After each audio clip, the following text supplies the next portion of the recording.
As you undoubtedly already know, nothing denigrates a relationship, nothing erodes the culture of a team as lack of trust. Trust is the glue of life, as Stephen Covey said.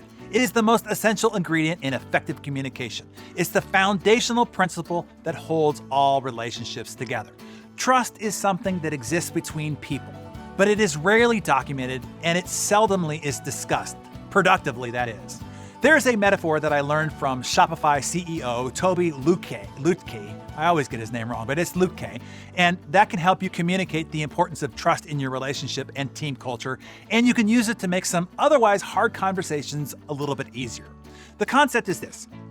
Everybody has a trust battery between them. And your charge is different with different people. And their charge is different with different people as well. For instance, Ralph may be at 85% with Mary, but only 40% with Robert, while Robert might be 25% with Alicia and 65% with Alex. So let's say somebody is newly brought into a team or an organization. So based on the hiring and vetting and onboarding process of the organization, you can assume that the trust battery of that new person being brought in and vetted by the organization comes in about 50%. Then every time that new person interacts with or works with different team members, their trust battery charge either charges up or is drained down based on their behavior, their commitment to their word, the quality of their work, etc. When the trust battery is high and has lots of power, work gets done easily and efficiently. When the trust battery is getting flat, cooperation is low and misunderstandings reign.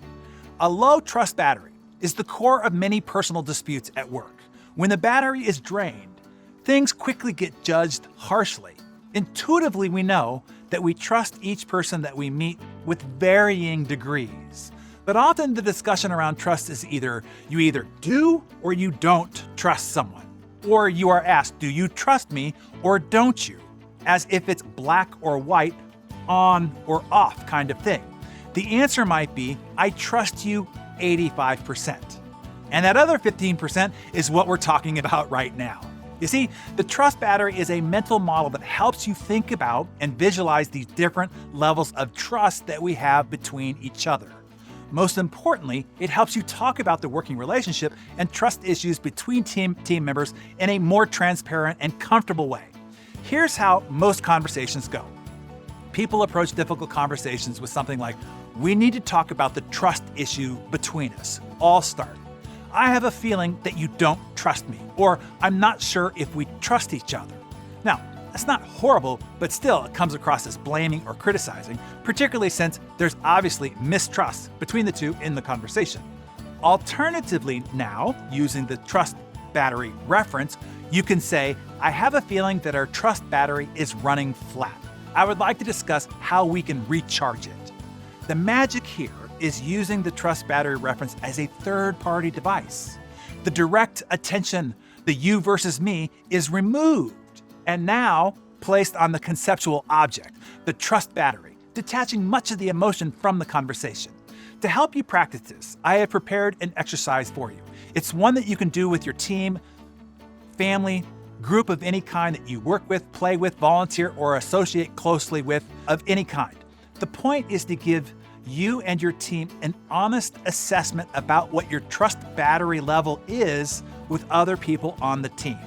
You need members who are open to receiving and are courageous enough to give clear and candid feedback. I recommend limiting a group of people to maybe 6 to 8 max. There's a link for you to download the worksheet that I have prepared for you below, and then further instructions are written on the worksheet for you. If you muster the courage to do this, to have this discussion about where everybody's trust battery is with each other, I think you will find this to be one of the most enlightening and productive experiences you've ever had with your team, your family, or your association group. The key to it is setting up an environment for, asking vigorously for, and providing permission to give real, honest, and radically candid feedback. At the time, it might feel like you're being brutal, but being really honest with others in a designed encounter like this is the most loving, kind, and compassionate thing that you can do. It immediately eliminates all the toxic, passive-aggressive, undercurrent and unspoken angst and anxiety that traffics amongst any group of human beings who associate closely with each other. So, be courageous. Do the exercise with those that you care about and want to be closer to and more productive with. Who's going to do it? Declare yourself, write Candor Courage, hashtag Candor Courage in the comments below if you're going to do the exercise.